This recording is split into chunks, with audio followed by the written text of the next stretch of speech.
भव्य जीवों, कुछ ऐसे भी महान ज्ञानी जीव हैं इस भूतल पर जो कचरे में भी खाद को देख लेते हैं। कूड़े कचरे के ढेर में भी खाद को देखने की क्षमता है जिनके पास।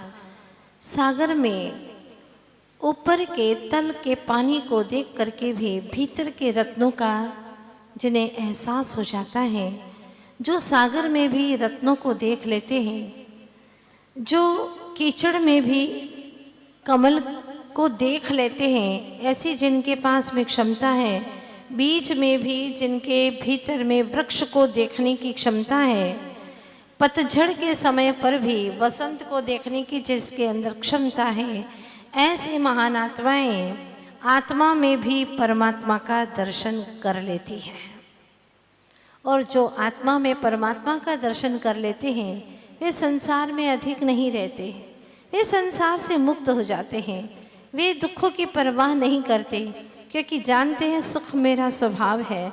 इसीलिए असाता कर्म के उदय में भी तनिक भी घबराते नहीं हैं, अपना धीरज छोड़ते नहीं हैं। धन्य है ऐसे महान आत्माएं जिनके जीवन में 4 प्रकार के भ्रम नहीं रहते। पहला भ्रम मैं क्या हूँ, अस्तित्व के विषय का। दूसरा भ्रम है मेरा क्या है, वस्तुत्व के विषय का भ्रम। तीसरा मैं क्या करता हूँ, मैं क्या करता हूँ, मैं क्या क्या कर सकता हूँ, ये सब कर्तृत्व का विषय का भ्रम है। चौथा नंबर का भ्रम है मैं क्या भोग सकता हूँ, मैं क्या भोगता हूँ, अभी तक क्या भोग पाया हूँ, भविष्य में क्या भोग सकूंगा। इस विषय में भी अगर भ्रम है तो भोक्तृत्व के विषय का भ्रम माना जाता है। ये चारों स्तंभ जिसके व्यवस्थित हैं, निश्चित रूप से जिसके विषय में, जिसको कर्तृत्व के विषय में, जिसको अस्तित्व के विषय में, वस्तुत्व के विषय में, कर्तृत्व और भोक्तृत्व के विषय में कोई संदेह नहीं है, ऐसे जीव अपने स्वचतुष्टय के या यूँ कह दें अनंत चतुष्टय को प्राप्त करके केवल ज्ञान रूपी महल में विराजमान कर लेते हैं। सिद्धालय धाम में शाश्वत काल तक वह अभ्याबाद सुख के साथ में रह लेते हैं। सौभाग्यशाली बड़भागी हैं, धनी धन्य हैं जे जीव जिनने नर पाए यह कारज किया, तिन्हीं अनादि भ्रमण पंच प्रकार तजी वर सुख लिया, उत्तम सुख को प्राप्त कर लिया। ऐसे बड़भागी आत्माएं इस संसार में गिनी चुनी हैं जो कि संसार से मुक्त हो करके अविनाशी सुख को प्राप्त कर लेते हैं। बड़ा अच्छा लगता है ऐसे महान आत्माओं का गुणगान करना, कीर्तन करना, सुमिरन करना, लेकिन वो भी हम कितनी देर कर पाते हैं? 24 घंटे ज़्यादा से ज़्यादा किसका सुमिरन करते हैं? ज़्यादा याद किसकी करते हैं? बोलो। शरीर की, उसी की परवाह, शरीर की ही परवाह और शरीर को पालन पोषण करने वालों की परवाह, जिनको आप पहचानते हैं, जिनसे आपकी मित्रता है, उनकी परवाह करते हैं। और जिससे मित्रता नहीं है, शत्रुता है, उसके बारे में गलत सोच करके अपना कर्मों का और वर्धन करते हैं, कर्मों को लंबायमान करते हैं। आचार्य देव कहते हैं कि तो पर्याय नहीं, ऐसा नहीं है, तो पर्याय भी है, पर पर्याय मात्र ही है ऐसा नहीं। मैं पर्याय हूं, पर्याय रूप हूं, लेकिन पर्याय मात्र ही हूं ऐसा नहीं, और इस पर्याय मात्र में ही हूं ऐसा भी नहीं। अनंत पर्याय निकल गए, उसमें भी मैं था, और आगे जो 1-2 पर्याय शेष रही हैं उसमें भी मैं रहूंगा। जब सिद्ध हो जाऊंगा तब भी मैं रहूंगा। मेरी आत्मा का कभी भी व्यय नहीं होता, मुझ आत्मा का, मेरी आत्मा का भी उचित नहीं लगता, मुझ आत्मा का कभी भी व्यय नहीं होता। ऐसा मैं चैतन्य तत्व हूं। आज प्रातःकाल मन में विचार आ रहा था कि देखो, इस जीव ने हर जगह सावधानी रखी है। गाड़ी चलाते वक्त आप लोग सावधानी रखते हैं ना? बिल्कुल। भोजन बनाते समय बहुत जरूरी है सावधानी रखना, नहीं तो तवे पर ही हाथ चिपक जाएगा। थोड़ा सा अगर ध्यान नहीं रखा गया तो नमक डबल हो जाएगा, कुछ भी डबल डाल देंगे या डालेंगे ही नहीं। इसलिए सावधानी बरतना ज़रूरी है। भोजन बनाते समय, गाड़ी चलाते समय, भोजन करते समय, बोलने के समय बहुत ज़रूरी है। हाँ, सावधानी रखना, नहीं तो क्या क्या क्या निकल जाएगा। लोग कहेंगे पागल हो गया क्या, क्या बोल रहा है, कुछ भी बोले जा रहा है। बोलने में भी सावधानी रखना बहुत ज़रूरी, कमाने में बहुत ज़रूरी है। किसको माल देना, किसको नहीं देना, कैसे देना, कितना देना, किस भाव से देना, बहुत सावधानी बरतनी पड़ती है। लेकिन उसके लिए तो माहिर हैं। आसान लगता है वो काम करना। कमाने में सावधानी, चलने में सावधानी, सब जगह सावधानी ही सावधानी है। लेकिन एक बात कहूं, महत्वपूर्ण ये है कि हम परिणामों में, भावों में सावधानी क्यों नहीं रखते। परिणाम गिरते रहते हैं, भाव बिगड़ते रहते हैं, इसके लिए कोई सावधानी नहीं बरतते। आचार्य भगवान कहते हैं कि तुम कुछ मत करो, 24 घंटा एक काम करो, किसी पर निगरानी मत रखो। सासू बहू पे न रखे, बहू सासू पर न रखे, आप अपने बच्चों पर मत रखो। बस एक भावों में बात आ जाए, एक परिणाम ऐसा हो जाए, आदत में आ जाए, चलो कि मुझे अपने परिणामों की निगरानी रखना है, मेरे परिणाम बिगड़ न जाए, अशुभ में न चले जाए। कम से कम भूमिका के अनुसार इतनी सावधानी तो रख ही सकते हैं ना। मुझे किसी की निंदा नहीं करना, मुझे किसी के प्रति द्वेष नहीं रखना। समझ लो तुम्हारा हो गया परवराज पर्यूषण, समझ लो परिणाम नहीं बिगड़े, तुम्हारा हो गया 16 कारण, परिणाम नहीं बिगड़े, हो गया तुम्हारा अष्टानी का महापर्व का व्रत।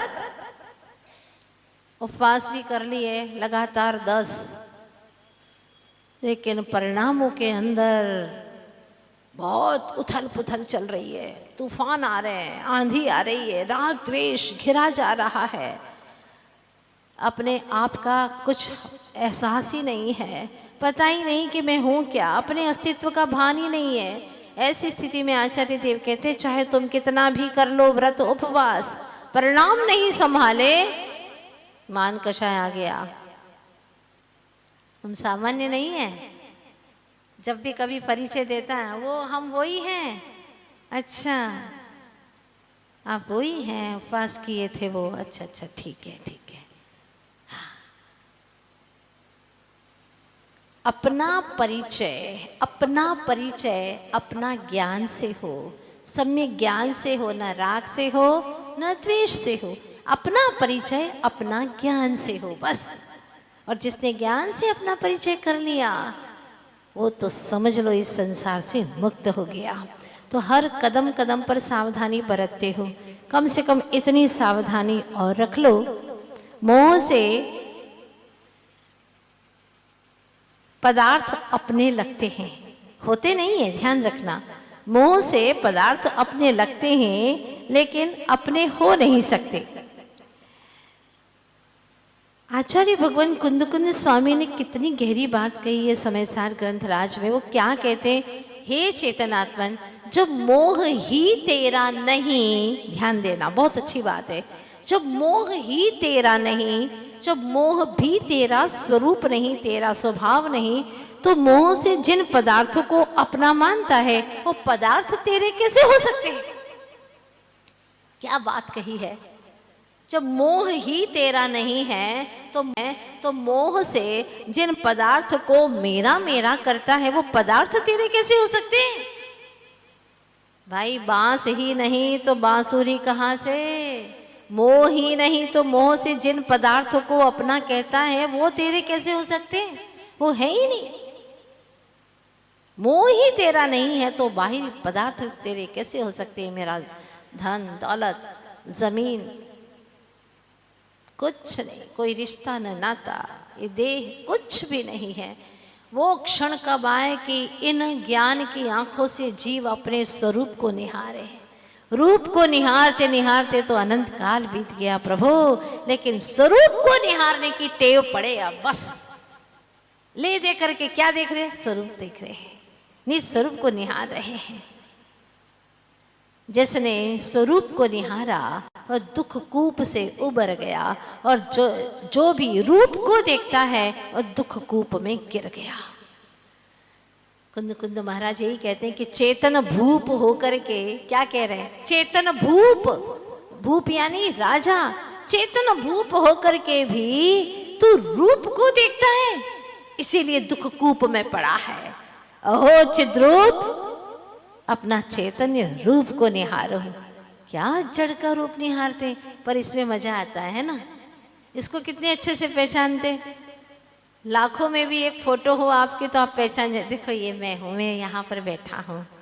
हाँ, इस देह का रूप कितना अच्छे से परिचय में आया है, जो कि अभी 40 साल 50 साल से मिला है ना। इस रूप से इतना गाढ़ परिचय, और मैं चेतन तत्व आत्मा अनंत अनंत अनादि अनादि काल से हूं मैं, उसको पहचानता ही नहीं।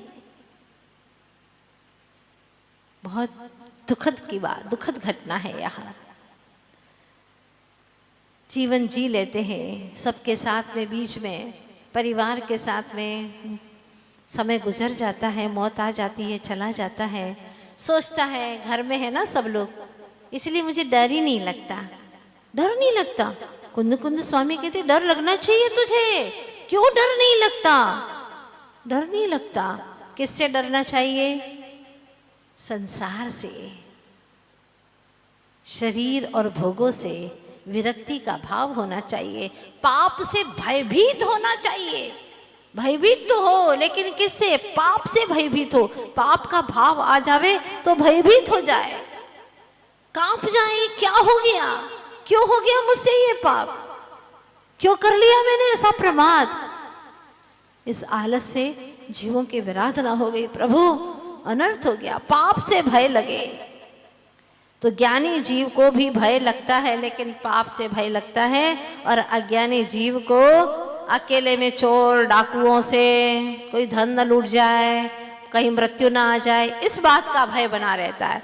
तो सम्यक दृष्टि जीव इह लोक भय, परलोक भय इत्यादि सप्त भयों से मुक्त होता है।